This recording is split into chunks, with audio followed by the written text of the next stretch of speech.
នោះបងប្អូនបាទថៃមិនឈប់ត្រឹមនេះទេគឺបានបាទយកយន្តហោះចម្បាំង S16 បាទយកមកបាច់ផ្សែងពុលនៅទីប្រជុំជនតែម្ដងដែលមានប្រជាជនកំពុងតែភៀសខ្លួនបាទថៃពិតជាបាទសាហាវមែនទែនប្រិយមិត្តពុកម៉ែបងប្អូនយើងបាទឃើញវីដេអូនេះជួយ share បន្តដើម្បីបាទផ្សាយជាដំណឹងដល់បងប្អូនយើងផងបាទថៃមិនឈប់ត្រឹមនេះទេបងប្អូនយើងបាទដូចបាទខាងនាយករដ្ឋមន្ត្រីប្រទេសវាអាបាត់ឃ្លាំងបាទនិយាយថានឹងវាយកទឹកដីខ្មែរតែម្ដងប៉ុន្តែវាមិនស្រួលដូចពាក្យលោកបាត់ឃ្លាំងនិយាយទេបាទប្រិយមិត្តពុកម៉ែបងប្អូនយើងបាទក្នុងនាមខ្ញុំជាអ្នកសារព័ត៌មាន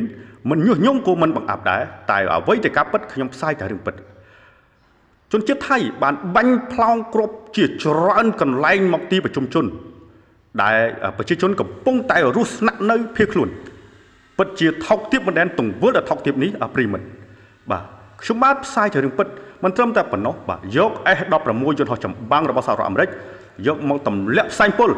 បាទនៅទីប្រជុំជនធ្វើឲ្យប្រជាពលរដ្ឋមួយចំនួនបានពុលផ្សែងពុលនេះពួកអាថោកទាបជនជាតិសៀម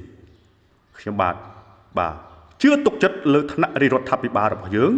បាទជឿទុកចិត្តលើសម្ដេចពុកមានសម្ដេចពុកបាទប្រជាជនអស់ទុក្ខភ័យ